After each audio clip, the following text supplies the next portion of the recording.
Back and bigger than ever. It's the unofficial 40 from Soonerscoop.com. Now, here's the entire Sooner Scoop crew. Carrie, Josh, Eddie, and Bob. All right, it is the unofficial 40 podcast from Soonerscoop.com. The entire crew is back again as we get ready for week 0 coming up. We're going to get some football, and we'll have a chance to talk to Brent Venables and the players tonight. So we're looking forward to that. It'll be the first time in 24 days since we've talked to players. Haven't spoken to him this entire camp. We've had a couple of media sessions with Brent Venables, but I'll say this, and I've said this on the board. A lot of people ask me about media access and all that. Brent's been fantastic about just saying, hey, come out, see some practice. He'll let us say, almost an hour at a time. There's a trade-off. There's a trade-off. And if the Cale Gundy stuff had not happened, absolutely, I think we would have talked to players. Yeah, we were supposed scheduled. to that day, right? That Monday. That Monday, yeah. Yep. And credit to them, even though that they canceled the availability we still got the viewing. with players and coaches, we went to practice that day. They could have shut everything down. Which is what I thought was going to happen. Now, it's funny how I don't know if it's like an excuse for the new staff, and it's like, okay, it's okay. We're going to work with them. If this would have happened under the previous regime, I'd be ready to insurrect the football offices over at the athletic department. Well, we wouldn't have seen anything anyway. Right. So, like, there is a trade-off. Nothing would have been canceled. We wouldn't have had anything. So nothing is effed, dude. We're good.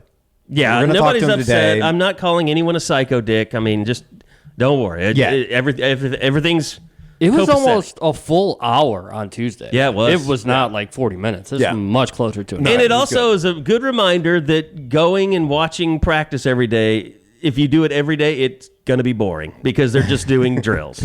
Yeah, there is like, other than seeing who's hurt, who's not. Like that's really all you get. There's only so much you can come back from a practice when you don't see like live action, like good on good, 11 versus 11, that you can come away and say, okay, this is what happened. But we also do get a good idea of, for instance, like the offensive line going through the drills. Yeah, rotation. We have a pretty good idea of what that starting line is going to be. We have a pretty good idea of what you saw with the defensive line. There's a pretty good idea of like who the quote unquote leader or leadership unit is with this team. Do you know who the biggest pussy of us all is Josh McQuistion? Because when you go you go to a practice, you only have to watch one guy. Like you're just watching one guy. Like you go out there. Sometimes there's 2 or 3.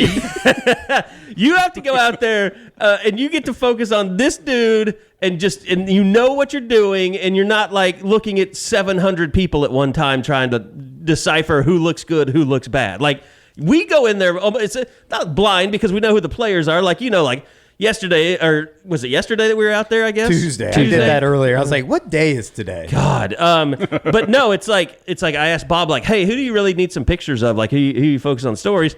And so, like, I was out there trying to get Justin Harrington, and I didn't get much David Agwebu. I'm sorry, but Marcus Major. I got lots of pictures of him, lots of pictures of the offensive line because those are always good to have. But I mean, overall, you go out there and you watch a whole bunch of things at once, and there was a lot of special teams work that we saw, which, really only thing I took out of it looks like Michael Turk's starting holder. I mean, which Brent was kind of coy about saying who that was going to be because it might limit what they can and can't do or what teams will prepare for. But I don't know. Michael Turk looks like the starting holder to me. And that's practice. And there's your practice report. The most important thing. No, I'm at the point now, guys, where it's just like you can go position by position and say who we think is going to start, who we think is going to be a contributor. I'm ready for action. Yep. Like there's only so much you can do over this next 9 days before the opener on September 3rd, where you go, hopefully nothing changes. Like any news I feel like that comes out of the program right now is going to be bad. It's going to be a season-ending injury, or or obviously there's like extracurricular stuff like who the captain's going to be or stuff like that. But everything else, it's like, I'm ready to see Dylan Gabriel out there actually in action with other people coming to try to kill him. And they've taken such great care to go into the season with Gabriel's arm not being hanging off of his body, basically. Sure. I mean, they barely let him do any drills. I mean, you can tell like they save his arm for scrimmage work or team drills or whatever. Yeah. So I mean, it's to the point now where it's just like there's a lot of I think before I say something. Yeah. I think that wide receiver is going to be a fun unit to watch, but it's kind of like, coming out of the scrimmages and stuff. Like Jaden Gibson, it sounds like, if I had to guess right now, he's kind of in that group where I go, he's really going to be somebody. Like, he continues to make plays when the quote-unquote lights are on. But how is that different on September 3rd than it is on August 20th at 11:30 in the morning? Well, here's the thing. I finally did a board chat, which was quite an experience, Josh. I can't believe you do that every week. They want you to take it over. I think there was a lot of people that enjoyed it. I think I put like 9 hours into this thing, and I'm not even halfway through so far. But people were asking me, like, what freshmen are going to stand out? And look, here's the difference between like Jaden Gibson and anybody else that you'll talk about. Yes, we've seen him make some plays, but when you know a freshman is going to stand out, he not only makes some plays and people talk about him being good, they talk about him like he is the best player at his position. Right. A la Adrian Peterson. Like, right. When Adrian Peterson came in and played, and we watched practice then, but it was clear they did not have another player of his caliber at that position. You can't say that at the wide receiver position. And it's not like I'm saying they have Susan, but nobody's saying he's better than Marvin Mims. Correct. Nobody's saying he's better than Braden Willis. Like, they have guys at his position who are poised to have breakout star, All-American, all Big 12 type seasons. Yeah, and I think that like That's a little far All-American. as much excitement as there is around freshmen, and like that's one of the big questions right now is, you listen to Sports Talk Radio, or Gary, I'm sure that you talk about it, we talk about it. It's like, what freshmen are going to be instant impact stars? Yeah.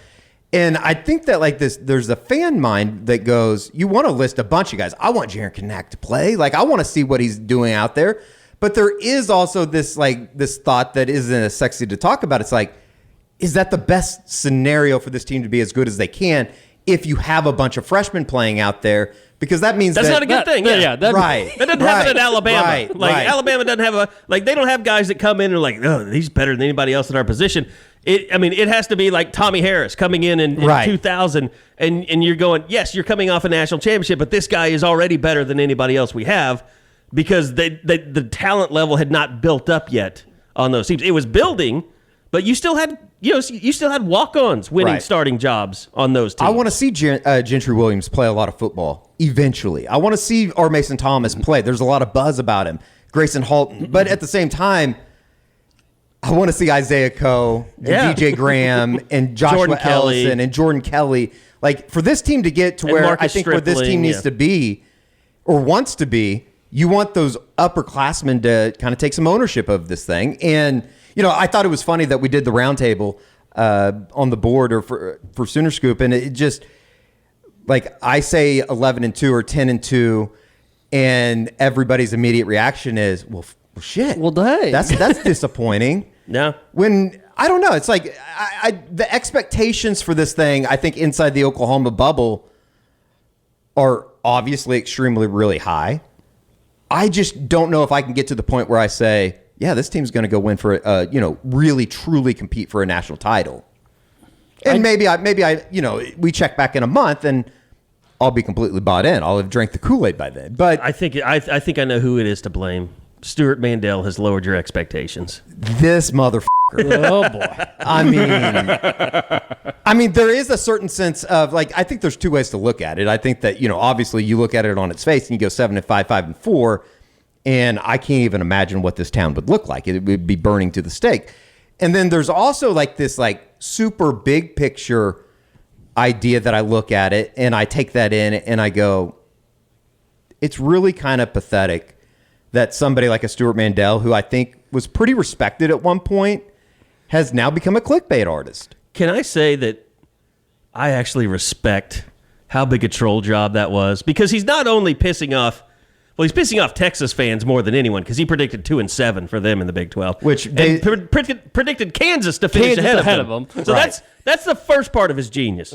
The second part is pissing off all the OU fans, and he didn't put them in their top 25 in his top 25. I know even Kersey was working there then. He was like, what are you doing? Like, what are you doing to me? What are you like? How are you doing this? Which is sometimes how we are with national articles that come out with rivals.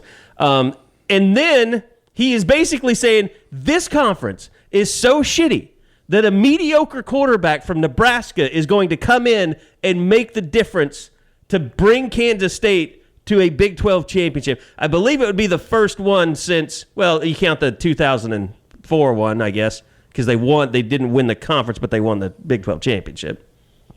They technically tied for it, didn't they, in 2012? 12. Okay, with OU, but they won at OU, which still makes no sense. Right. Why? Well, no, OU won that. OU won in 2012. Not the game, but the call. What? Yeah. It just, I thought it was pathetic. He's just making noises. I thought it was pathetic. I think he is. No, but it was a triple, he actually doubled a four-level troll job with one poll. Well, with the OU Nebraska thing, when Todd Lisenby went that's like the silver That tuna was of it amazing. all, where you go, so you think that they're going to lose X amount of games. That would mean that, and then you start going down Nebraska's schedule, and you go, okay, so what game are they going to lose? And then he comes back and says, North Dakota is a trap game. Right. When in reality, I think we all believe to a certain extent that he thought it was they were playing North Dakota State. Yeah. Which, again, is just like, if you're going to put out those projections, you better have some substance. Do a little homework. Yeah. Like, it just was kind of sad. Guys, I don't think he thought it was North Dakota State. I think he didn't pay a damn bit of attention. Just kind of said, "Oh, I think this team's about 7-5, and I think this team's about XYZ." Sure. And didn't do the math on like, okay, if they're here, then it's got to be this. Like, there's no way he reasoned it out that far. Todd, love it. That was just strong work all the way around. As soon as I read it, I was like, "Oh God, he's got him!" Like it was so, the response was so weak. You were like, "You got had." Just say, "I got caught trolling." Like just be it and own it, and it'd be fine. And God love him. He got the response that he wanted. Yes, like we always fall into I'm this a little trap. Surprised you're not with him. Like that feels like a respect, kind of tip your cap from an Eddie moment. I mean, I do respect the move. I just don't respect him because I think he's a loser that hasn't left his basement in San Francisco since the start of COVID and probably still wears a mask in public. You do have to own that you're going to do the troll thing. Like the girl from Barstool, the summer stuff, Casey and I got Smith. into it with her a little bit. Yeah. Like, she acknowledges it. Like, she knows what she's doing. That's fine. And that's all I told OU fans. Like, just stop. You know what she's doing to you. Stop letting her do it. But with him, like, he's still faint. I mean, he's working at a legitimate media outlet and pretending that this is like a real take. You don't believe any of that shit. Like, don't even try. Like, stop. It goes back all the way to the spring when I know that he was contacting people around here and saying, like, what do you think this OU thing is going to be with Brent Venables? And then he decided to leave him out of his top 25, during the spring to be, shock and wow or whatever. And then he just followed it up with this. So it is what it is. I think it's a little bit of a bit. It's going to be funny, if you look up and all of a sudden OU's 8-1 or 9-0 or whatever, and then all of a sudden the national narrative is going to be this dead program that everybody thought was just completely forgotten about when Lincoln Riley left is now like Brent Venables has done this incredible job, which... No, you got to say Lincoln left a lot more there than people realized. Sure. I mean, that's already built in. It just, I don't know. I kind of respect that. I would kind of respect that level of troll. Well, and the thing that bothers me about it is I get this a lot from OU fans just kind of like on the street. It's like it is kind of cascaded into this thing where now the fans are kind of wondering, like, how far has this team fallen? Because I get a lot of questions about, are they going to be any good? Like, well, yeah, they're going to be good. They're still Oklahoma. I mean, Jeff Lebby does not have the cachet that Lincoln Riley does because Lincoln Riley was just built up as this genius because he came into a program that had a tremendous amount of talent. They had nothing to do with look in the NFL right now. Mark Andrews was already here. CeeDee Lamb, he got CeeDee Lamb, but Baker Mayfield he didn't have anything to do with. And it's one of those things like Lebby has not been on that stage as an offensive coordinator where Lincoln had. but it was Bob Stoops that put him on that stage. It wasn't Lincoln. Just for the sake of conversation, is what Jeff Lebby has done with his resume, is it more than what Lincoln had accomplished at East Carolina? Considering he's done it at a Power 5 level at Ole Miss. Yes. Yep. Absolutely. Yep. It is interesting that people, and it kind of goes back to the Brent Venables thing as far as being a first-year head coach, and he doesn't get the benefit of the doubt. When Marcus Freeman at Notre Dame, it seems like everybody's giving him the benefit of the doubt. Yeah. I don't know. It's just guys, and and maybe we're just some too of that far has in the nothing to do bubble. with football. Yeah. Riley came from the Leach tree. Lebby comes from the Bryles tree, and like it or not, people are going to, it's a little harder.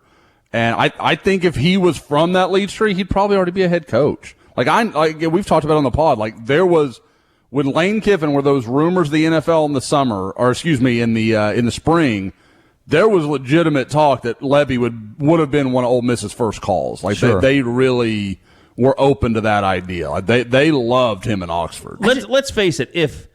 If Art Briles had actually shown some remorse and hadn't been, staying in the news cycle as long as he did after leaving Baylor, I think all that would have died away. But there's always going to be that stigma with Lebby being his son-in-law, being that he was on that staff. And I mean, it hasn't been, it was a little bit of an issue, but it hasn't been a big issue since he's been here. Nobody's just been like, how dare you? As their question to him. Yeah. I think as though you addressed it. They didn't try to hide it or sneak him in the, they acknowledged it right from the start. It was the shortest answer by Venables probably ever so far. Because when Barry asked him about Lebby on signing day. Well, it's an uncomfortable conversation to have because I think that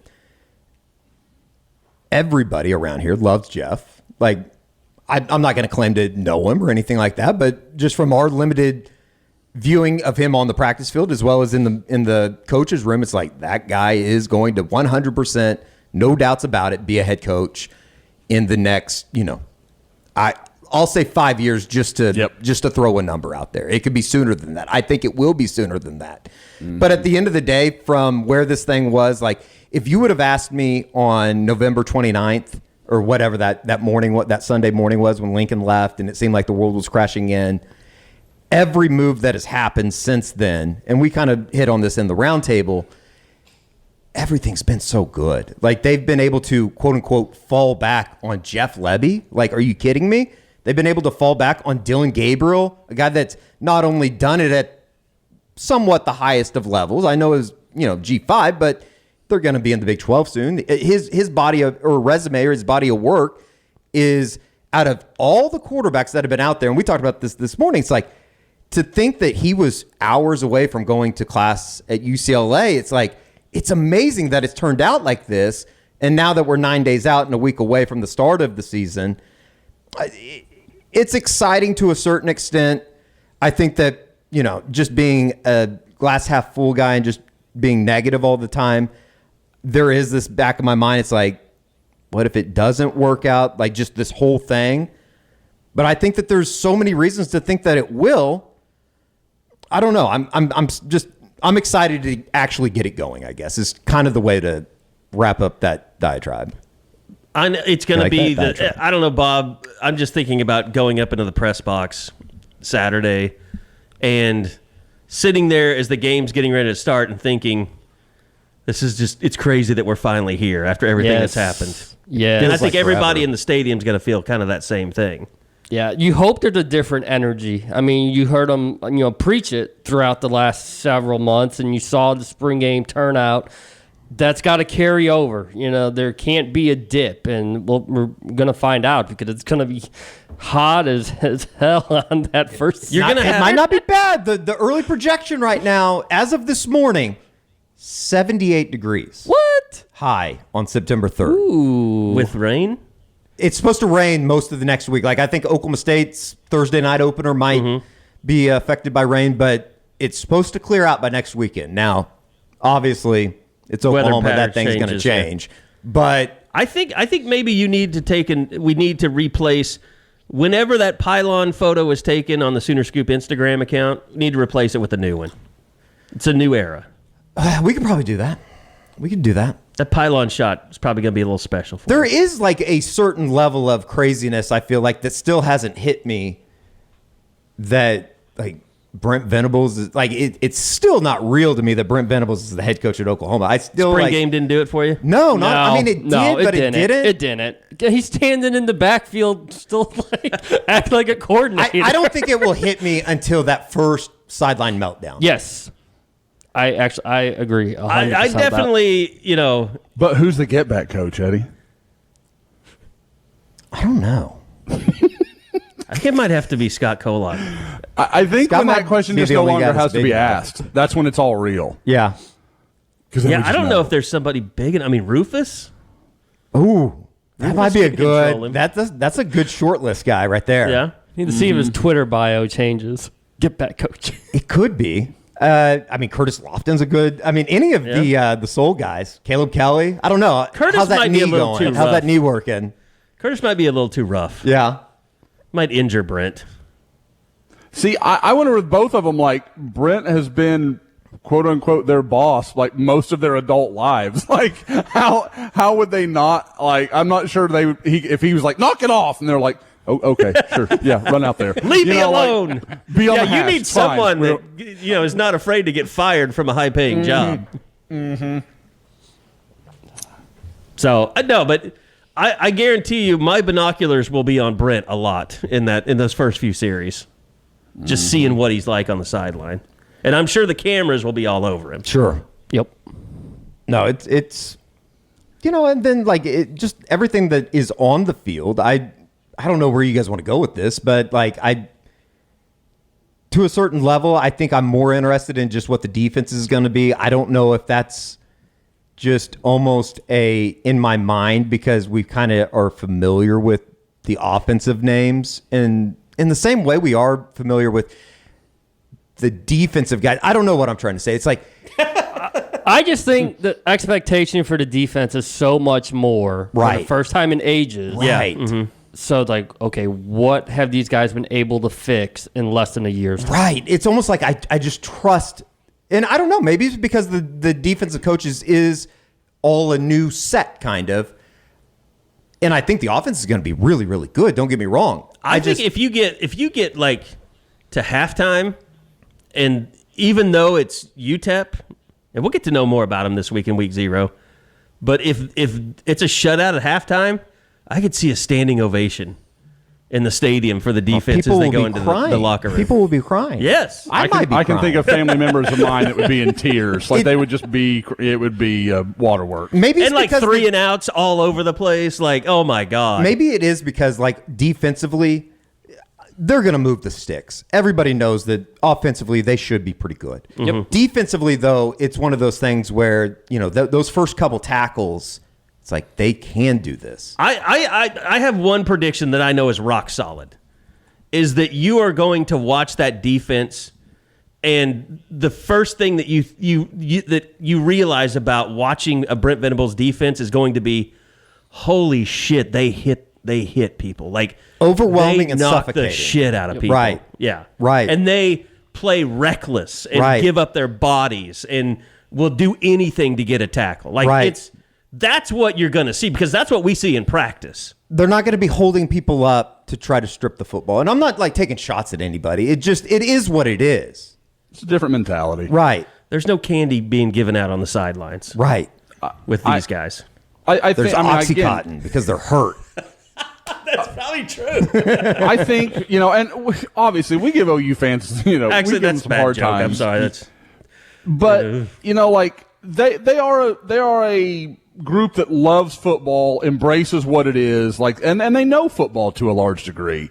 I feel like they're gonna they're gonna love the effort. It may not always be perfect. It's not always gonna be pretty, but they're not gonna get mad. Like, because guys, we've talked about it for years. Like when I do the idiot, there would always be somebody like, watch so and so in the second quarter, he just loafs around the field. Like, and usually they were right. Like, it would be a guy you're like, man, that's not where it needs to be. That's not going to be a thing. Like, Yeah. there is no way on earth Brent Venables, Ted Roof, that crew is not going to allow that to be part of this culture. If somebody took their shoulder pads off, up 35-0, they would. Oh, that will never happen under this staff. I might be making a change to the scholarship chart on Sunday. Yes. Like if that kind of thing happened, that's a no fly. It's kind of like the Dan Campbell speech that he gave in the Hard Knocks this past week when they're going up to Indianapolis, and he's talking about the one thing that will piss him off is if players are on the sidelines just talking and not like in the game. Mm-hmm. And like I do think that, you know, when you bring in a new set, and particularly this group of guys that has kind of instilled the mentality within the program, they just, I don't want to say they get it, because I feel like that's just such a fallback. And I think that the previous staff, they did quote unquote get it. It's just a mentality that is up and down the program. Like, those are obvious changes that you can feel when you go out to practice or when you talk to the players. And I think we're at the point now where we've talked about it for, you know, what is it now? 5 months since spring ball. I just want to see it. Everybody feels that way, though. Right. I think. I mean, that's just natural. No, it is. It is. But it's you want to see who it is that's stepping up and making the plays, and who's playing here, and you know, is Chris Murray's penalty stuff. I mean, that to me, like, the discipline of this team, that's the biggest thing, especially on the offensive side, because it was so bad a year ago. And those are things that we can see in the first 2 weeks before I feel like would be the first like circle that I want to see what happens up in Lincoln when they get punched in the face. Not just because I think like Nebraska is going to be good. I don't know about that. We'll see what happens on Saturday when they open in Dublin. But it's just that's the first time that I think it's going to be a oh shit moment where you're kind of out of your bubble. You're not in Norman anymore. You're not in this comfort of playing at home. The first 2 weeks are going to be interesting to me. Can they take care of just straight up fundamentals? And they're going to be, 28, 35, 40-point favorites against UTEP and Kent State. But at the same time, I think that, I don't know. The last couple of years, you look at these non-con games and you go, yeah, we're not going to learn a whole lot. I'm kind of the other way around this year. Like, I think there's so many question marks about, specific units, position units, that you can at least grasp a little bit and you go, okay, this looks clean. And, it's like you said, Gary, I think for the most part, we feel like some of that has been taken care of, even though that they haven't played a game together yet. Well, you'd see it time and time again. They'd come out all fired up, but then they'd allow like a 40-yard play on the first series. Like, oh, man. Right. Like, and it's just like, oh, you're still going to win this game. But, man, there's so much wrong. I mean, it's in a terrible analogy, which I think I am known for. It's like when I step on the first tee box, I'm like, I want to play well today. And then I triple the first hole, and it's just such a letdown.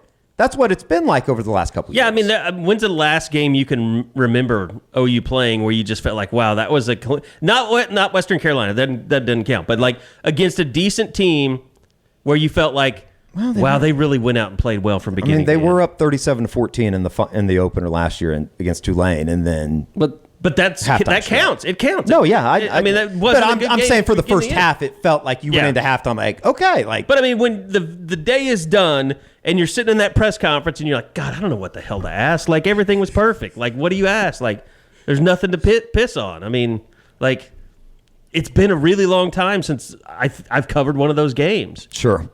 I mean, it's probably. I mean, under Lincoln.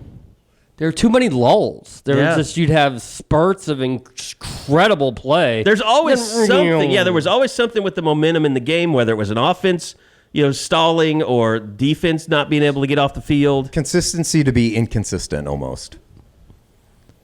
And I'm not saying that's what we're going to see under Brent. I'm saying that's what I'm looking for. Sure.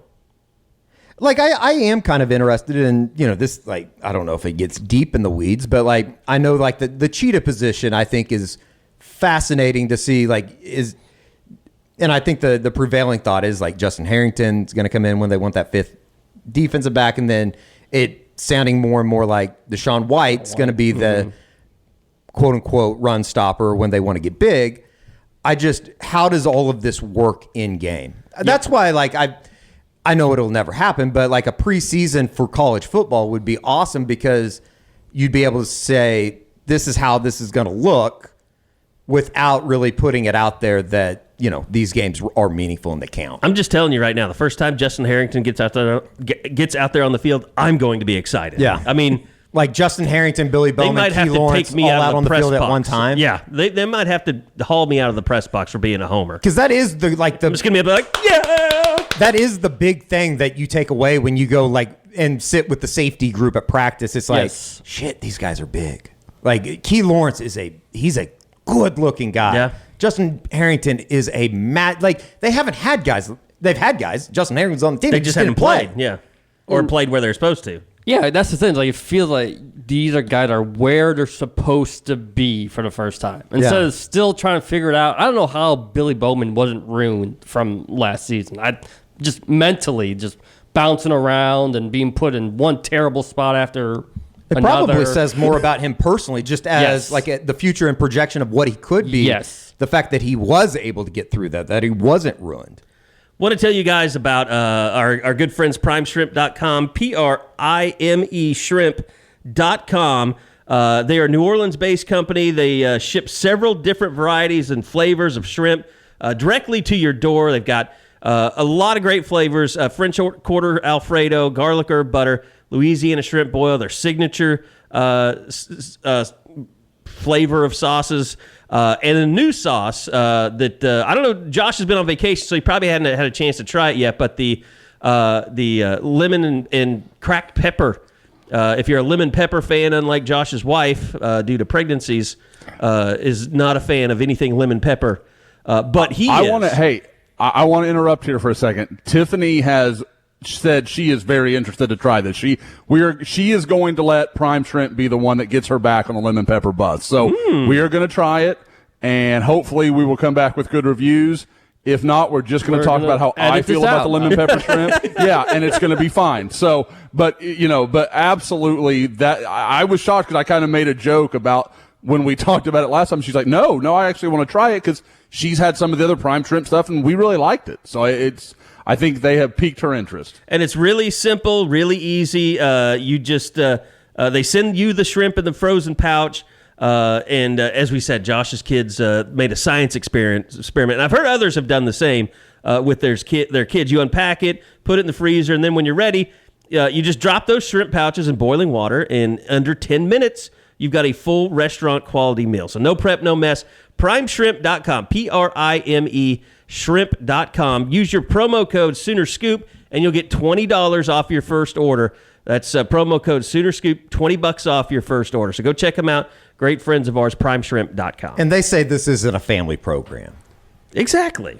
Well, that's because of you. This is a family program. Turn it up. I believe we're like three We straight. got something for everybody. I think we're 3 straight weeks of just long-ass beeps for you. Well, Let's keep it going. I have no What do comment. you got for us, Eddie? I have no comment. What grinds your gears What today? slander do you have for us today? The Clintons, they grind my gears.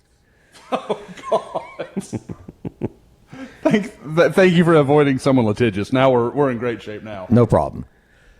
So anyway, look, high school football has started. I know with some people on the board, there's a thing going right now because practice has been moved around. We were supposed to have it yesterday. Correct. So we have it today we're recording on a Thursday. Our plans were to go down and see Jackson Arnold's first game. I did try the freelance route. I shouldn't have gone through a Fox Sports Southwest former employee because he knows too many people that make too much money.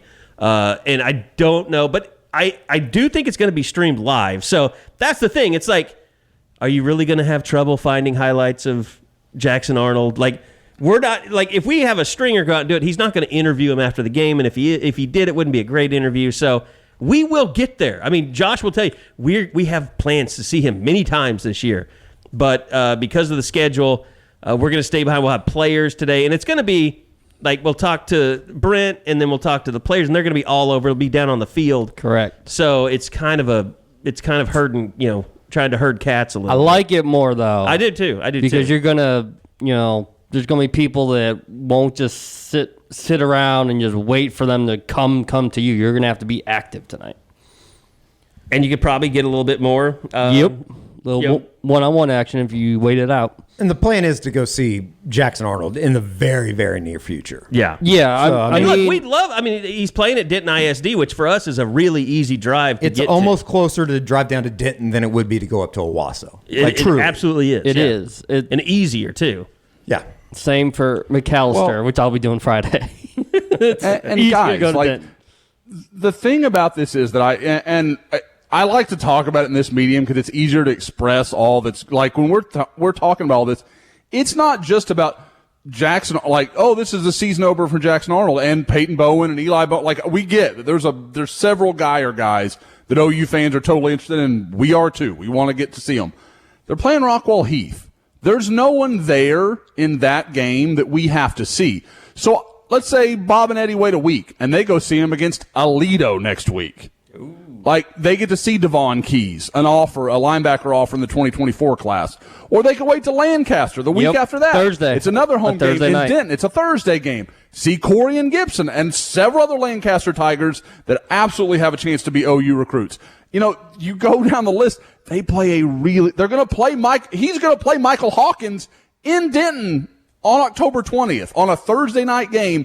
They're going to play Allen, who has Zena Umizulu. They have Michael Hawkins, Oklahoma's 2024 quarterback offer. You could see two quarterbacks that could be the succeeding signee quarterbacks for OU in the same damn game. That doesn't happen very often. Like, there are plenty of great, and I mean great, opportunities. I've got another Thursday game the week after the Allen game to play in McKinney, where they're going to play two OU offers that I saw last week. Like, there are a bunch of good chances to see Denton Guyer, and it forgets entirely that that's a team that's probably going to play 14 or 15 games because they're going to go into the playoffs. We're going to see them then as well. Like, it may not be Justice Hansen because we haven't been covering Jackson Arnold since he was in 8th grade, but there's going to be plenty of Jackson Arnold content. Like, it's going to happen. Don't worry. The great part about that October 20th weekend is it's a bye week for OU. You could probably stay in the DFW area and hit, multiple games that weekend. Might see if there's some Saturday game. I mean, like, you could really go nuts with it. Sure. So, yeah, absolutely. I mean, like, it's gonna, like, people, I felt like people decided, like, oh, well, they're not going, or Eddie's not going this week. They're never going to see Jackson Arnold. That's not the problem. Like, you've just got to weigh it out. He's not going to be a 5-star if you guys don't go see him.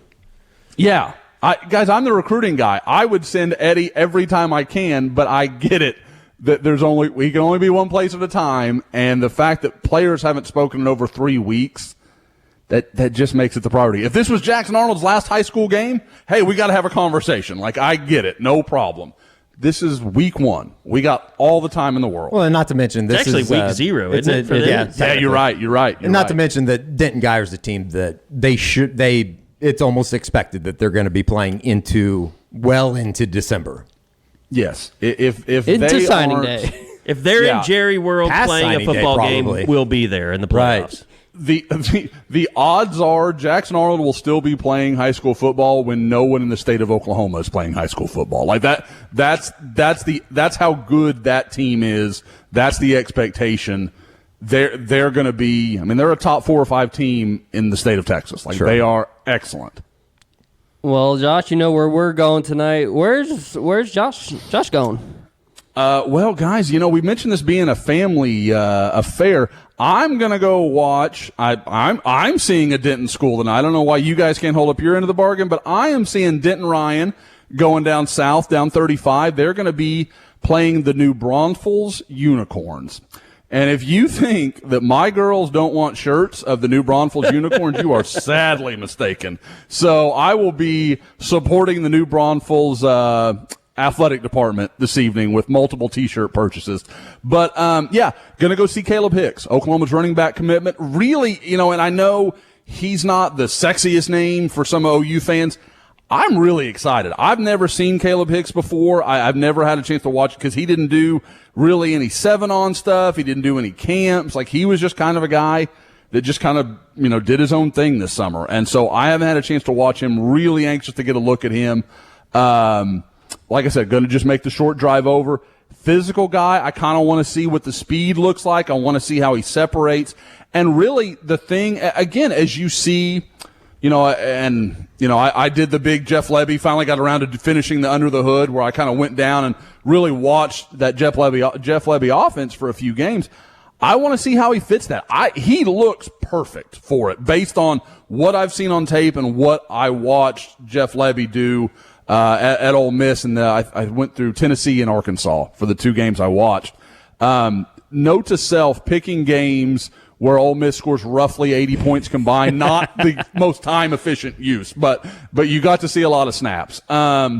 They were, like I said, we've talked about Marcus Major, and almost instantly when Lebby was hired, I thought, man, Marcus Major is perfect for this and what they want to do, because they want to get downhill. It's real straight line. It's not going to be the slow moving stuff that we saw so often with Lincoln Riley, all the counter and that stuff. It's not like that. You're going to have a couple of options and you're going to go. And it's just, they want you to be fast in all things you're doing. And I want to see what Caleb Hicks looks like when he has those options. Is he going to bounce outside too much? Is he going to be a straight line guy? What does he want to do?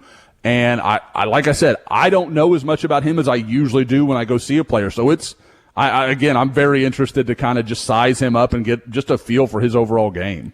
We'll finish this part up. I'm going to McAllister Friday night, see Eric McCarty for the first time. I don't know what I'll really see because I don't think Broken Bow is going to challenge them all that much, but it'll be good to finally see him in action. And I'm sure you got another spot that you plan to be Friday.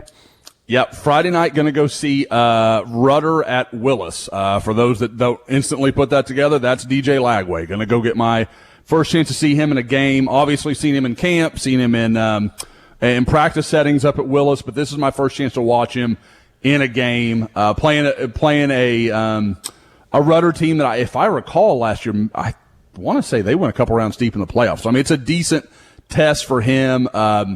They've got some playmakers around him. When I saw him, the last time I saw him was at Texas State 7-on-7, and I think that wasn't his strong. That's not the best I've seen him look. So I'm very interested to see what that all means, because I think the way he runs and his athleticism, I don't think there's any question that in a setting where he has to be tackled, it's his best moment. Because he is just a massive, good athlete that runs just so well. But I think the ability is there for him to be an excellent passer. He's just got to get to that place. So I wanted to get my first look at him in a game and just kind of see, how he could fit into OU's plans. Because, he's clearly, along with Michael Hawkins, I think the two really most probable options. Michael Van Buren is a guy that I sure like a lot, but you hear a lot of Alabama with him for the 2024 quarterback situation. So just anxious, like I said, to get a look at him. We all saw him this summer. He is a guy that looks like $1 million. You just kind of want to see what he does when the lights go on. And then we know, let's go ahead and get to it. What about Saturday? We know what you thought, and just kind of go into all that stuff. Yeah. The worst part about this is there are 2 good games in the Dallas area that I could have gone to instead. Could have seen Peyton Pierce if he's healthy. He missed the scrimmage that I went to, but I know he was hoping to be back and ready for this season opener. But I had planned to go to see Converse Judson take on San Antonio Johnson, and I don't think I'm going to need to be at that game, is the simplest way I can put that. We're expecting, as depending on when you're listening to this, Anthony Evans, the big-time speed receiver from Converse Judson, is expected to announce his commitment on Friday, August 26th. I had really had him pegged to Oklahoma for quite a while. This one, and I know people will, it's the Cale Gundy thing. I don't know that that's true. Like I said, he was always very open to how much he liked LaDainian Washington. There have been Georgia insiders. We talked about several of them, before we came on here. Guys like Chad Simmons and some others that had been hinting that Georgia felt pretty good about this situation for a little while now. Before Cale. Well before that. So I think it's kind of a false correlation that people are trying to make, or a false connection, I guess, not a correlation. But, there's no reason to think that that's what it is. I think it's just a matter of Georgia sold him on, obviously all their on-field success. Their, some of the vertical stuff they do in the passing game. I know a lot of OU fans are like, but why? And I don't always have to agree with something being the most sensible decision for that to be the right decision. Anthony's a great kid. He comes from a good family. I know they thought it out. I know they have their reasons. And I expect him to pick Georgia on Friday. Is it, I don't want to say insensitive because obviously, I don't think anybody around here wanted to see Cale go, yada, yada, yada. We've been down that road. Mm-hmm. But if this is like the quote unquote biggest fallout from the Cale Gundy situation, it's not that bad of, I don't want to say that bad of a loss because obviously they want Anthony Evans, but sure, not getting a guy that hadn't been committed, is it different than somebody that like say if they would have lost Petaway or something like that? Mm-hmm. It seems like, I don't know, I'm trying to soften the blow, I guess, a little bit, but I'm not necessarily saying that this isn't a big deal, but at the same time, if that's the biggest thing to come from all of that, you can live with that, right? Yeah. And I think part of it is because he and Evans Petaway and Evans have a lot in common as players. Like they are speed guys, kind of slot types. Petaway softens that blow in a big way. Mm-hmm. What I'm interested to see is what does OU do? Do they kind of double, they'd kind of been in, kind of out with Caden Lee for a while, the wide receiver out of Georgia. And I know people say, well, going after a guy from Georgia, my impression is Georgia's not going to have a spot for him. So I think now there's a lot of talk about Ole Miss with him, but Ole Miss feels like one of those schools that like they just kind of come and go from players' recruitments. Like it's hard to ever be sure because Lane, has got the whole Portal King thing. Like they really want to live in the portal a lot. And I don't know if OU really went in and really pushed hard on Caden Lee, is Ole Miss going to put up a huge fight? I don't know. Maybe. I'm just purely speculating there. But there is that feeling of like, well, okay, we're gonna move to something else. Like it feels like Lane Kiffin, unless it's a Zach Evans guy in the portal, he's just like, we'll figure it out. There's just kind of a passive demeanor to all of it. So we'll see where that goes. I do expect them to go find another receiver because just the way they're operating, you're just not seeing OU trying to pinch numbers. Like they're trying to bring in all the quality bodies they can find. And, you're not seeing like, OU's kind of dropping off with this guy or that guy. Nah, man, they're trying to bring in bodies. D tackle, I swear every day there's a new, okay, that guy might be possible. Like it feels like that never changes. And so I don't see them saying, we're just good with two receivers in this class because, we've already, I don't know if we were even going to get into this, but there's two scholarship players as of 48 hours ago who are now not part of the equation, the 85, with Brendan Walker stepping away. And then the news last night that Joseph Wette seems to no longer be part of the plan. At least he's not on the roster. There's obviously been no official statement that I've seen. CJ Colden took his number. So yeah. It's not like a misprint, he's just, he's missing. No. Yeah, somebody didn't forget to put him in there in the latest roster update. Because that's happened before. That has happened before plenty of times. Is it unfair to say that is just simply, for lack of better terms, is that just getting processed? It's unsurprising at the least. Right. I never understood the move to linebacker. I didn't think that made any – he doesn't move like that. Like there are guys that – okay, they could probably do that. A perfect example might be the guy that they chose not to recruit instead of Joseph Wette is Trace Ford. Yep. That'll be a what if I'll for never a long twist time. That knife. Wow. I'm sorry. I'll never not twist that knife. Wette that led to Caleb Williams, so you missed out on Trace Ford and Colin Oliver, maybe because Santa Fe connections. That is a big what if to look back on. Yep. And if Caleb Williams sticks around and is half the player you think he could be, then you win that. I don't care how you want to spend Trace Ford and Colin Oliver. And anybody that listens to this knows I think the world of both those guys.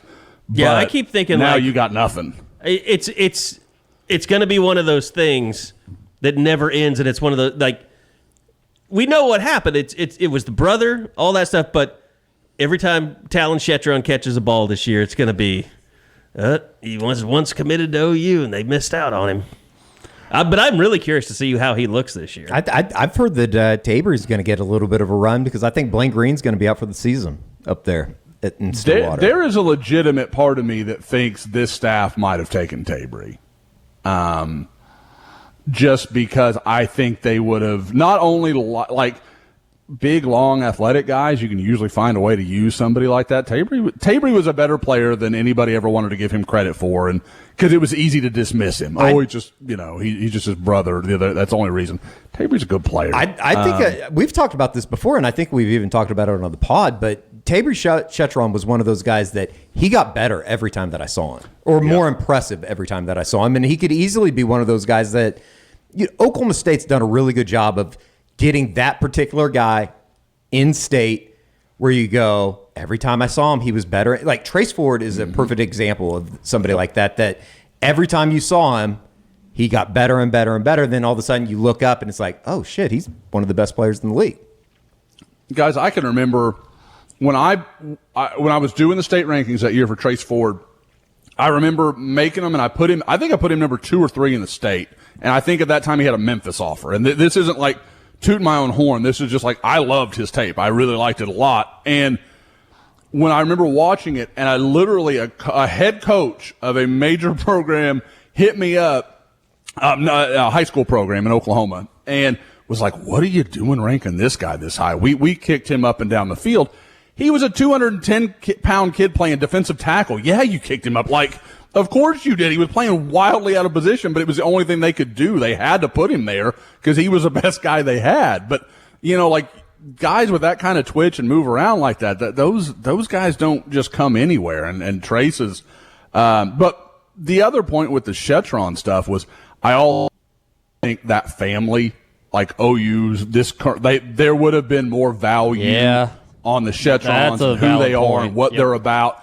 And I think that would have resonated in a different way. And, and again, that's no shot at the previous staff. I know why they did what they did. I get it. It made sense for them. I just wonder if the thing with Lincoln and USC happens a year earlier, I wonder if the Shetrons aren't wearing red and white. Sure. All right, Josh, we'll steer it back to 2023. Did you ever think there'd be a time where Anthony Evans is not a Sooner, but Makari Vickers is actually the one that could be? We nailed that in the spring, didn't we? I mean, we're like, feel good about Anthony Evans. People, stop with the Makari Vickers talk. Just a token visit. Just stop. It's gonna be okay. Yep. And I want to give it up to guys like Atlanta Sooner and a few others that were like, when I would make the commitment predictions, they're like, where are all the Southeast guys? Where are the Florida guys? And I'm like, they're not going to get them in year one, guys. Shit, man. It just is what it is. Like, they have exceeded almost every expectation, and obviously specifically on defense. But the way Makari Vickers, this week I talked to an Alabama source, and Alabama was still trying to, they're of the impression that if OU, they would have been in it if OU didn't want him at corner. And okay. Maybe that's the case. But it tells you that they are interested. Like, this isn't like Alabama won't take him. Like, I don't believe that's the case.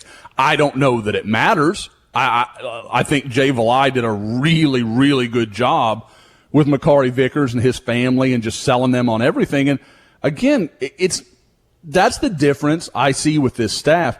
It's not just him. Brandon Hall has a bunch of connections in Florida. Todd Bates obviously coached. There's a lot of knowledge about that area of the country. Even J.R. Sandlin. I mean, guys that have worked in that area of the country.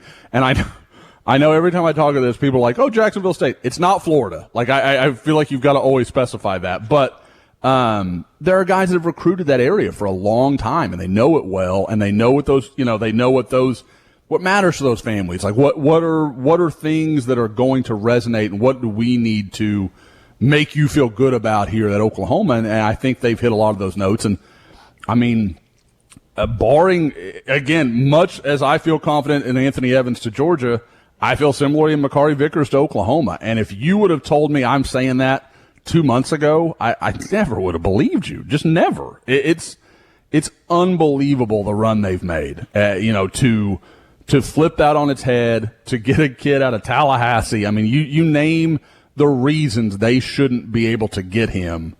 And, here we all sit where they're going to land one of the better defensive backs in the country.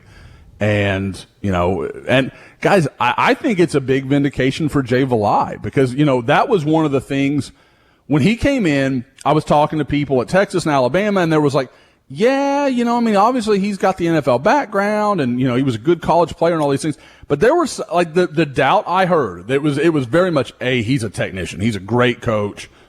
There was no question about that part of the conversation. It was, can he recruit at an elite level? And that was what I kept hearing. And for this to be one of your first wins, man, okay. Like that's a really solid start and a foundation to continue to build and, to feel like, hey, Oklahoma can go anywhere in the country and go get defensive backs. It's kind of funny to think about just I don't know if it's irony or just the difference in they're going to go 1-1 this weekend, it sounds like, for the most part, in getting guys. And it's going to be the defensive guy. And you kind of go, oh, if only they could have gone 2-0. But I, don't have to remember too far back when this same exact situation would be presented and maybe they go 0-2 and they don't get anything out of it. Mm-hmm. Like it just, I don't know if it says anything. I don't know if there's like a huge takeaway from that, but at the very least you go, okay, that's headed in the right direction. You can live with that. You keep going 1-1, you're going to be okay. It's going to be fine. Josh, we just spent, like I said, go ahead. We just spent like 15 minutes ago saying we're not afraid of the numbers crunch. But if you had Caleb Spencer and Eric McCarty and Josiah Wagner and Jacoby Johnson and a Makari Vickers, and we don't know exactly where all those pieces fit. Ryan Yates, Peyton Bowen, do you have to start crunching eventually, or do you still just go as all in as you possibly can for those two pieces? I think you're all. I mean, to me, I can't envision the world where Peyton Bowen doesn't have a spot. I don't know what that looks like, and that would be you've done something wrong to get here. And that's nothing against anybody in the class. Peyton Bowen is a take for almost any program in the country. And I don't care about the situation. He could commit on signing day to probably Alabama. I mean, he is that revered amongst most. Yates, I think, Oklahoma just seems to really like him. They love the potential. We've talked about it before. His junior year, kind of coming back from an injury, didn't ever look quite right. But you go back and watch his sophomore stuff, and you're like, well, that's a fringy, mid-high 4-star guy. I mean, you really liked what he brought to the table. So I've heard, I haven't seen him, and we're not going to see him tonight. We all know, but we're going to get out there and see Ryan Yates. I keep hearing that he's starting to revert back to the guy that everybody saw as a sophomore and loved on tape. Because as a junior, he just didn't look confident. He didn't look comfortable. It didn't look like the guy you knew had been there. So I think that's what they're buying into, and obviously, kind of like what we were talking about with Tabry just a second ago, if you can take a really good player and it helps you with your chance to land 2 more really good players, I don't know how you don't take that chance. I mean, because there's especially, and that's what I like the most, because when Brent took the job and, you guys obviously had that first press conference and he talked a lot about, what their policies were going to be and how it was going to all work. That was my biggest concern is he going to be the guy that fights against the portal or, works like you have to accept that no matter how great the Soul program is, there's going to be a few guys that are they're not where they want to be and they're going to go somewhere else. They're going to do something else. You're going to have some scholarships open. Now you can use those in the portal or you can have those ready for guys like Ryan Yates that you really like, that you're willing to fight for and that can help you like that. That feels like their method.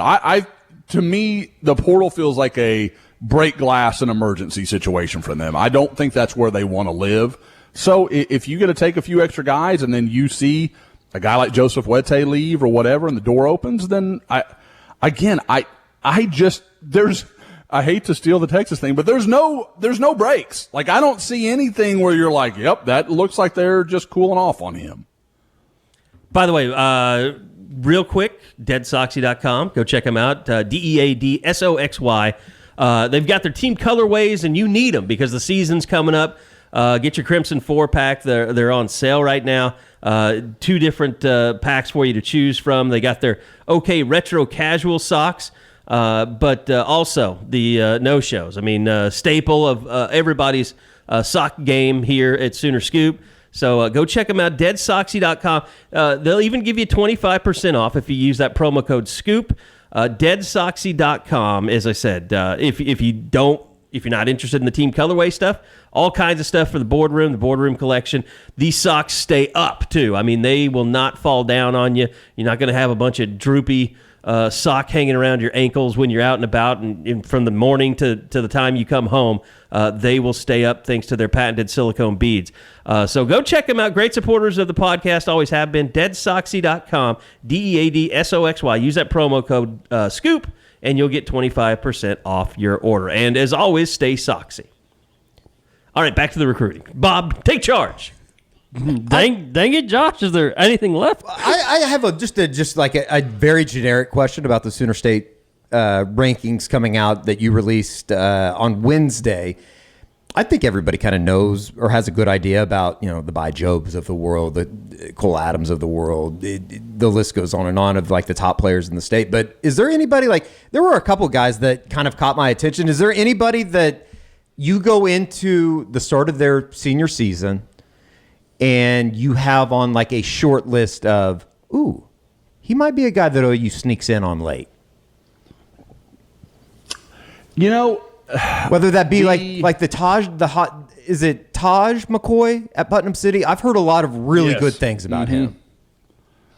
He is, if that kid had Bai's build, he'd have 90 offers. I mean, he is outstanding. I went and watched him when I seen him on tape, knew I loved him. Very kind of similar to Trace Ford. Like, I didn't go in knowing much about him, and then as soon as I put on the tape, it was just, holy crap, that guy's really, really good. And I think people need to get their head around, like, Putnam City's got a few young guys that are going to be, when I saw Taj at team camp, and they got at Carl Albert, Carl Albert and John Marshall just couldn't do anything with him. Like, Carl Albert's good enough. They kind of found some ways to work around him and get around him. But John Marshall, and new coaching staff, Coach Barris, he's going to do a good job there. They're still just getting their feet under them and having to deal with a defensive lineman like that. That's a lot to ask for a young offense. It was still kind of putting it all together. But yeah, I love him. I'll always love Jaden Foreman. I mean, he's no SU commitment. I don't think OU is going to really get in play there. Morgan Pearson, a big athletic guy that runs. Like, at some point you kind of wonder. But if you wanted to go, I'm going to go 2 guys under the radar, and they're right behind each other in the rankings, 13 and 14. And Eddie, you saw one with me this spring, Markel Johnson, the big guy from Edmond Memorial. Yep. Big, long, athletic guy. Kind of has some Morgan Pearson, not nearly as refined, hasn't worked with a guy like Sean Cooper for the last 3 or 4 years. He's a really good athlete, still figuring it all out, and I don't know exactly where he'd play. But if you talk to me about him playing that cheetah position, I could get there with you. That makes some sense to me. The other, and a very similar role he would fit, is Dietrich Moore from Broken Arrow. You love him. I love Dietrich Moore. But he fits that Brent Venables mold of the guy. It seems like, and he's coming off injury, right? Yep. He tore his knee up early last year. But he's a football player. Oh, and I mean, I don't think Broken Arrow has ever retweeted anything I've said other than my compliments to Dietrich Moore. Like, they're like, yes, that they love that kid. Like, that whole staff will just go to war for Dietrich Moore. They love him, and rightfully so. He was, again, a guy I saw. I guess that would have been, wow, two years ago. I was watching Andrew Rame. It was Rame's senior year, his season opener. They were playing in Dallas, and I went down there, and he's the kid. And I'm trying to remember what he did. He it was a fumble that he created on a kickoff, and he picked it up and ran it in, and then later he caused a fumble on he was just everywhere. Like, it was unbelievable how he just dominated that game for Broken Arrow. And I was talking to somebody, and I was like, who is that kid? And it's like, oh, it's Dietrich Moore, man. He's just a freak, blah, blah, blah. And he was 5'10". I mean, and he's not much bigger than that now. I think we've got him listed at 6 foot 200. If he's anything, he's probably a little smaller than that. Like, I'm not trying to paint a picture that's not realistic. He is a little undersized, but I promise you, if you go and watch that kid this year, you won't see a better linebacker in the state of Oklahoma. Like, he is everywhere. He is so good. I'm so glad he got cleared to play. He's ready to go. He's going to play for the Tigers. They will be better just having him out there if he's even 85% of the guy he was a couple of years ago. Like, he's just outstanding. And like I said, I can't go on enough about him. I am a huge, huge fan of his game. You know, it is kind of amazing to look at the Sooner State rankings now. And like you said, those guys are uncommitted, and they're going to be committed at some point. But almost every guy, I mean, in the top 15 right now is committed to not just schools, a school, yeah, but they're good programs. Mm-hmm. Like, there is, it's just almost a night and day different. And we've talked about this before, just as far as like that gap of talent. It seems like Oklahoma is more quickly, and maybe it's just being realized a little bit better nationally, but it seems like there is just a ton of talent right now in the state of Oklahoma.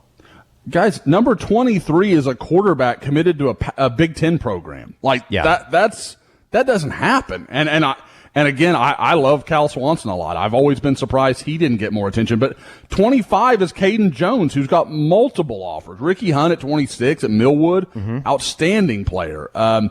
28th to Sean James, a defensive back committed to Iowa State.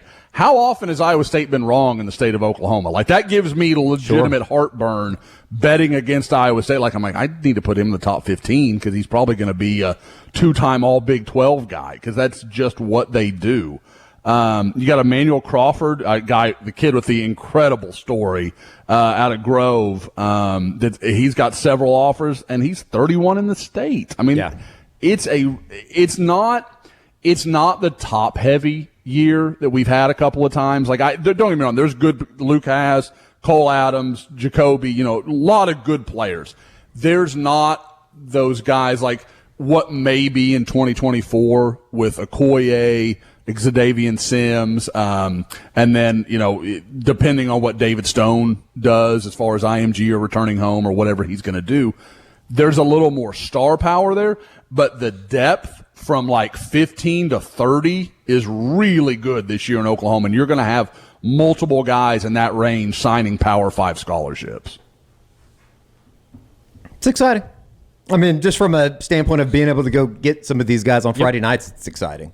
Who knows if anyone's going to get involved in some of the, their recruitments towards the end, but we'll see. Yeah, and I mean, you look at one of the guys that I think of is the Dale Miller kid, the transfer in at Deer Creek. Sure.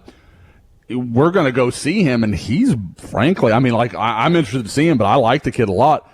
He's an afterthought. I want to go watch Grady Adamson. I think that kid, I mean, there is that 2025 class in quarterback in the state of Oklahoma, you're talking about something you may not see again in 20 years. I mean, Shaker Rising, Grady Adamson, David McComb, those are guys that will almost certainly sign Power 5 scholarships. Yeah.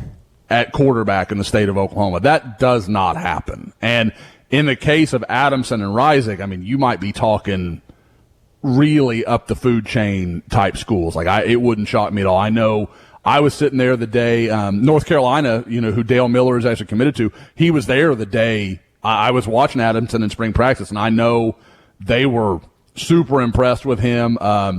North Texas, who is led by, a guy that I believe Eddie knows, Quinn Shamble, a guy, from the Oklahoma City area. So, they offered him not long. I mean, there's been plenty of positive feedback about him. And then obviously everybody's known David McComb since before he even moved to the state of Oklahoma. So there's just a lot of really interesting stuff. And I think to me, Oklahoma high school football is as talented and healthy as it's been in quite a while. Well, it just seems like, and this is, strictly from what we saw at the camp over the summer, but just the way that Jeff Lebby and Grady Adamson interacted, there is already a very strong, not a very strong relationship, but a very strong interest. Well, then he came back for the the party at the Palace, but for that Wednesday night event for underclassmen. I think Grady Adamson, just from the very outside looking in, it feels like if you're an OU fan, that's a name to keep in mind for quite a while. And then we're going to see. I mean, he's only going into his sophomore year. Couple weeks they play Mustang against Jacoby. That's going to be nice to see on both ends. No doubt. And I mean, Deer Creek's a team that went to the state finals last year. And with Bixby being gone, they could win it. Yeah, that's gonna. Do you have? Do you have like a hot take or anything for the Battle of the Burbs tonight? Oh man, I don't have a great feel on the team, and I didn't get to watch Bixby this spring, but I watched almost everybody else in Tulsa, and man, I feel like everybody else playing for second place behind Union. Union feels scary good. Like they've got the running back, the McKinney kid that came over from Booker T. That I had.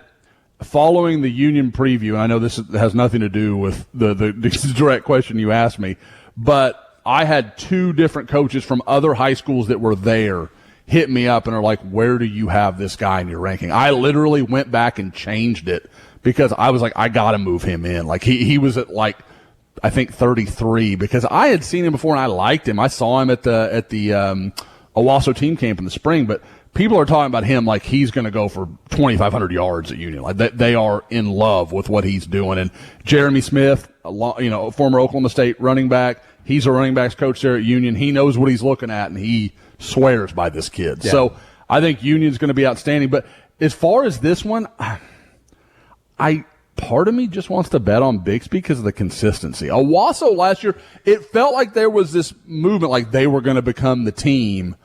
And then it just kind of, it wasn't bad. It tells you how far Bill's taken that program. Sure. That last year was disappointing for Owasso. But it just wasn't where I thought it was headed. I thought, okay, they're about to wrap off like 3 of the next 5 state titles. They're going to win some games here. This is about to happen. And it just didn't. But what I do love is just Tulsa at 6A right now is warfare. It is – there's Jinx, Union, Broken Arrow, Owasso, any one of those schools on the right night can beat each other. Like it's just crazy, and I can't wait to watch it play out. Like that may be a deal where I come up twice in the playoffs just to go watch 2 different matchups and see some because like I said, these are really talented teams. They're so good up front. That's probably why I love it so much. There is such good O-line and D-line coaching in those games. It's unbelievable. Like those guys, they're not always the biggest and strongest O-linemen I see, but man, technically they do the things they're supposed to do. Yeah, I was going to say it's not like we're kissing everybody's ass up there, but just from like somebody that grew up on the west side of the state, and this isn't a hit to anybody on the west side of the state and how they run their programs, but those things are just machines the way that they're run. I have so much respect. Even when Coach Trimble was still alive, like I grew up hating him, and then I went to a couple practices at Jinx, and it's like, okay, all right, this is how it's done. I get it. This is how it's done, isn't it? Mm-hmm. It's impressive. Oh, and that's one of those things that you bring up Trimble. Like people always wanted to dislike Trimble, and then they met him, and you're like, God, you can't dislike that guy. He's just a good human being.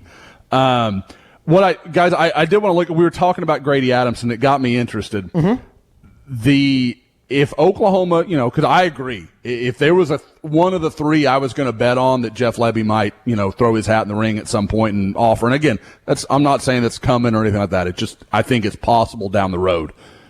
Since the Rivals database goes back, Oklahoma's only offered 4 in-state quarterbacks: Sam Bradford, Kendall Thompson, Justice Hansen, and Casey Thompson in 20. And Casey, I think we can all argue about what exactly that was. Like there is there's a lot of back and forth about that conversation and what exactly that all entailed. And you say that because the guy that I would the Rivals data, I believe 2003 is when it goes back to. 2002 is the first Rivals so like class. That, for people out there screaming Jason White, like that was 99. When it's not going to include Jason. Yep.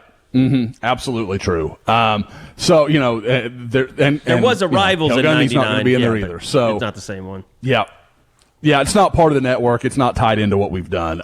So I mean, Grady Adamson could be the first. I guess maybe the easiest, most accessible way to say it is the first committable offer at quarterback in over a decade. If it were to happen in the state of Oklahoma, that tells you kind of what I think is possible for that guy. I just couldn't be more impressed with him. He is tremendously talented. And Shaker Reisig is similar. I mean, I like Shaker a whole lot. And again, that Union offense is just going to be a lot to deal with. Still going to take some time to get used to when you say Union. Even in the back of my brain, I was like, what? In my head, I have to, I see him in a Jinx helmet. I can't get it out of there. And literally the day I saw him at Jinx was his last day as a Jinx Trojan. Well, we're down to one more pod before kickoff. Media coming up tonight, so we'll have some stories coming out of that for you guys to look for over the weekend. But guys, I think just for me, there's a lot of just small questions to button up. I mean, do we find out captains tonight? I wouldn't think so. Depth chart, captains, I think that'll be next week. Somebody asked me about that. When do you think there'll be a depth chart? It'll be successful for me if Brent just doesn't play the depth chart games. I understand if it's a first game and you don't want to release a depth chart like that media luncheon day. That's usually when you release it. Because the game notes come out. That's still a thing that happens, yes. And then it has the depth chart in it. Lincoln would never put the depth chart in there. And then you'd have to basically wait till game day to see a depth chart, and it was a bunch of ors or whatever. Hopefully there are no depth chart games with Brent. That's my hope. I mean, can we just get a coach that's just not completely paranoid about everything? I just want to learn about injuries and depth chart and the way he'll present it to us. I think it's going to be pretty straightforward. Under ors, I think that there's not going to be too many ors. I've been hurt before, Eddie. Well, yeah, we are broken. I want to believe. We are broken. I want to believe it's just going to be normal. There's no question. Sure. There's no question. He's ready to get hurt again. I am ready to get hurt again, Brent.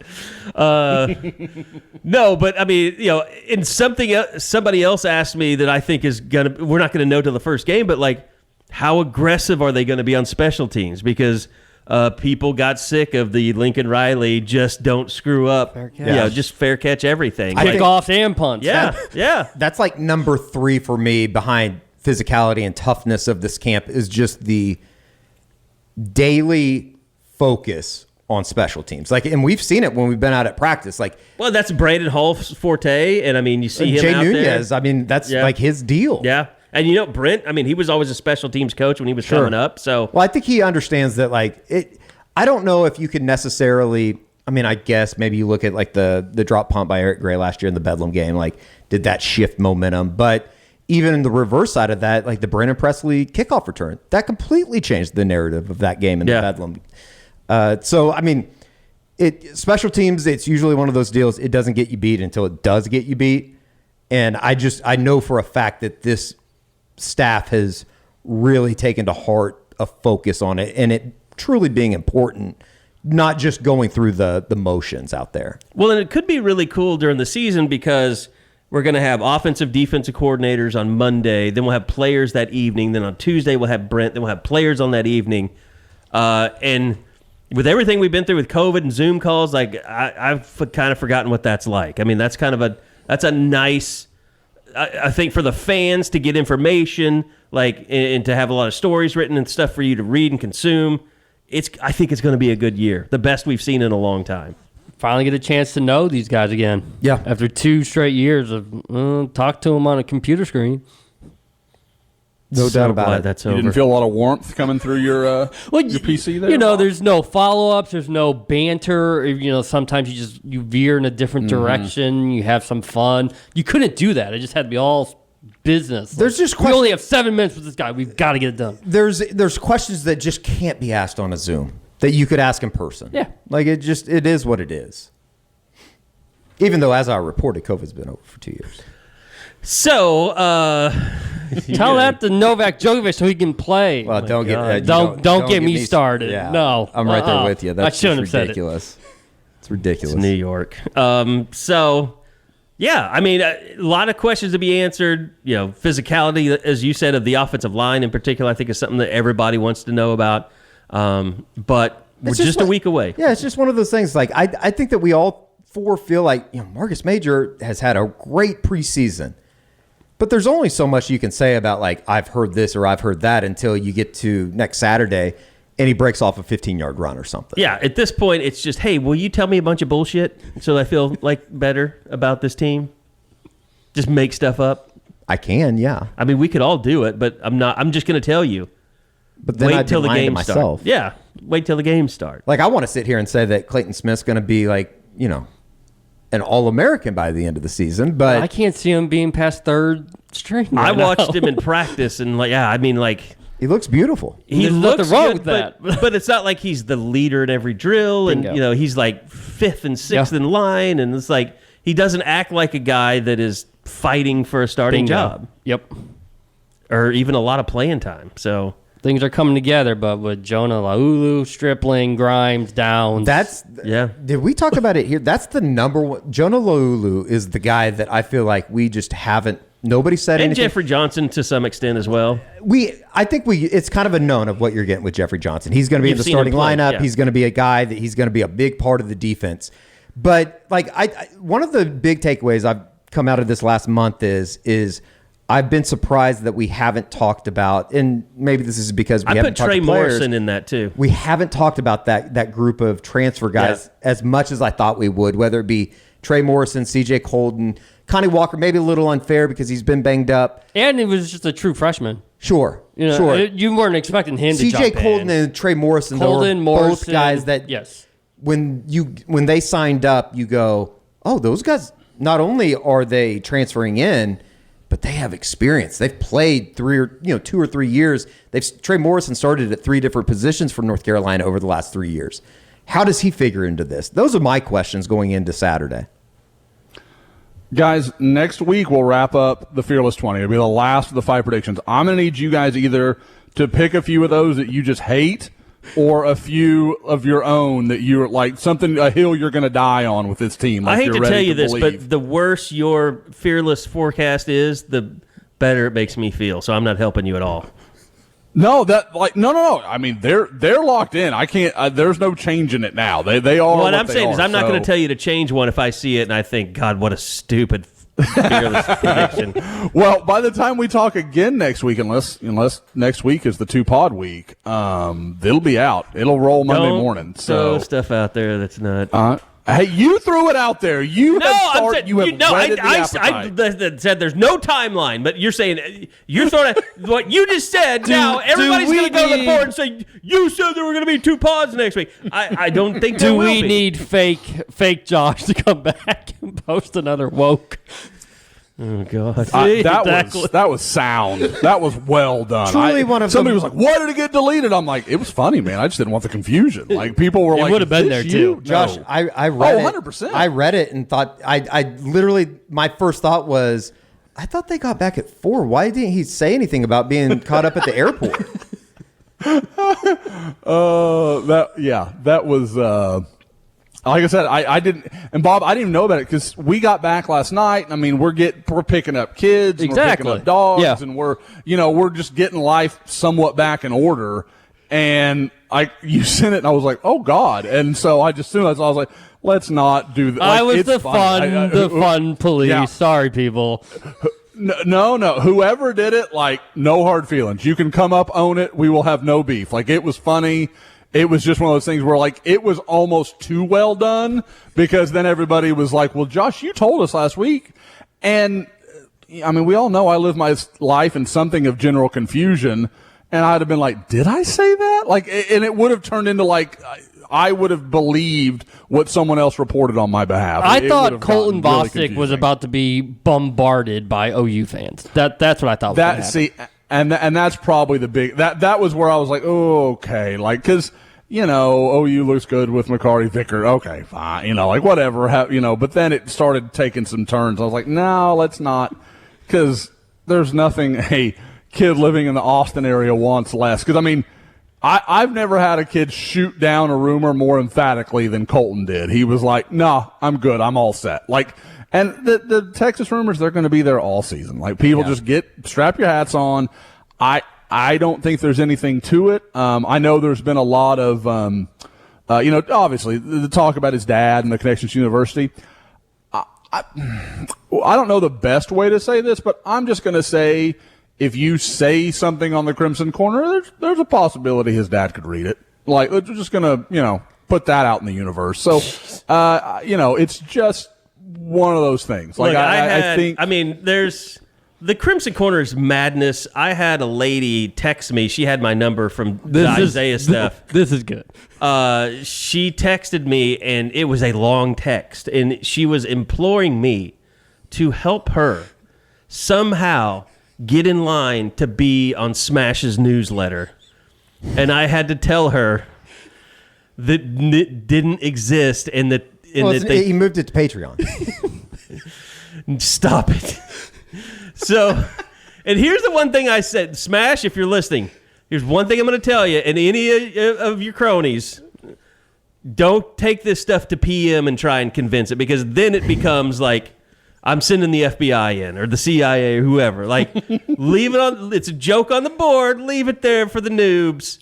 But let's not start to where we're getting with people in PMs. And I'm not saying that happened. I just wanted to know, like, from her, like, okay, why are you so desperate to get this newsletter? And if you're not on the Crimson Corner, you don't know the joke. So Smash Williams for years has been saying that he has this secret newsletter with all this secret OU information in it that you can't get on the scoop. And that hits people's heartstrings sometimes, the big OU fans. And they think, well, I want on this. And people buy it. Like, they think that there really isn't. There's not one. There is not one. Okay? And it's a good thing I can say it on the pod, because if I said this on the board, they would be like, why don't you want people to know that there really is one? So it would just be a cause.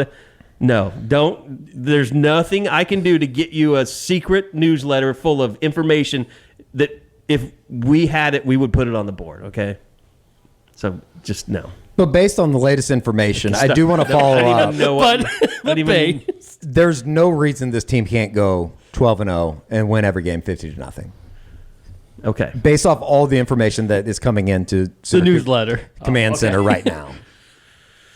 Eddie, the guy you talked to had 7 All-Americans. Was that his prediction? He said in between 7 and 22. So, I think that's food for thought for a later date. By the way, we are fully stocked, not by much in some sizes. We will be at the end of the week, but Make Lindsay Street great again T-shirt line has been a massive success. Thank you to everybody that has bought it. We've got we are fully stocked right now. Get to SoonerScoopStore.com and get those, because we're getting another batch in tomorrow, maybe Monday. We're going to do a big push, advertising all this stuff, just to kind of test some stuff out for the store. So they could go really fast. And once this next batch is out, I'm not going to be in a big hurry to get a whole lot more. We'll get more in, but we may not have a bunch. We're going to have hundreds and hundreds coming in either tomorrow or Monday. So this will be probably the last really big batch we do. The flags are coming in today. They're going to be very limited, and about, I think there are 50 of them. But if you want to hang it in your garage, man cave, whatever, put it out on your tailgate. If you want to be one of those guys that puts it with your Trump flag flying out of the back of your F-950. And that's what we hope for. Yeah, I really want to see that. To clarify any ideas, your Biden flag is also acceptable. We don't. This is not a political thing. No. God. My neighbor, he's one of those people that has a boat but doesn't have any room for it.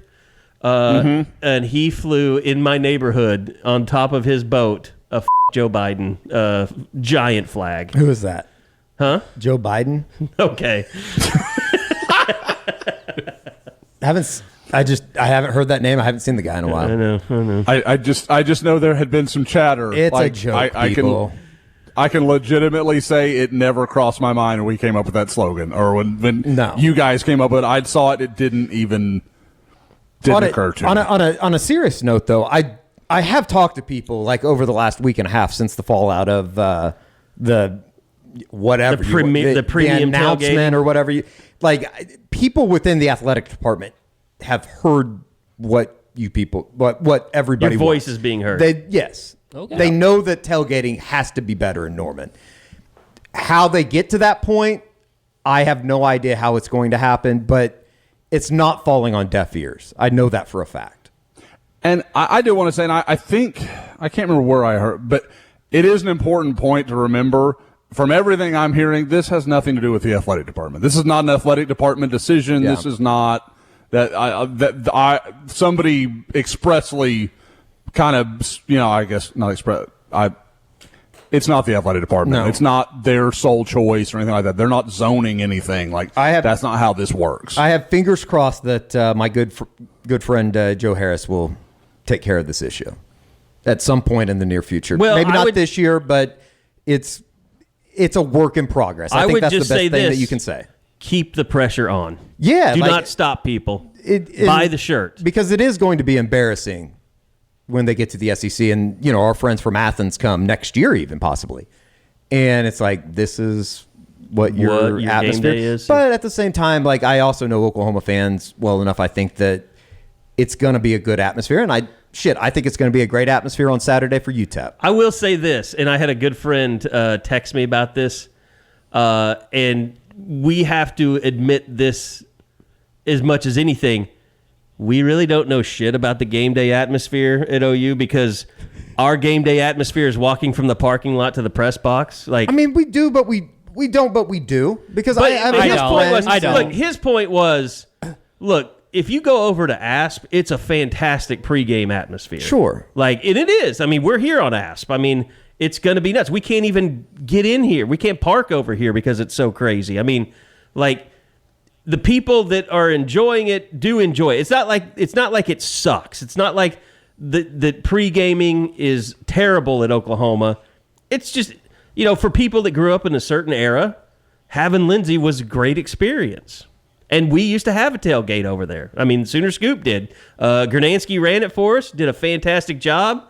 I explained this on the board. People keep wanting us to have a tailgate. I'm like, which of us are going to be there? We're covering the game. We can't run a tailgate, but we used to run a tailgate. It was really popular. Wolfie took it over, and he had a tailgate. That's the first place I met Comrade Static. Shout out DJ, Duncan Boy. And, it was a lot of fun. And, we would love to have a tailgate, but we did it before, and it just it devolved into a bunch of politics and mess because, then people were spending a lot of money on and then they wanted a tip jar, and then other people felt like they should be getting paid from the tip jar, and they weren't. It just became a disaster. And Gerdansky, bless his heart, he tried for years and years, and it finally just became too much for him. So I don't think we'll be doing that again, unless we're much, much bigger than we are now. But we'll probably Which is up to you.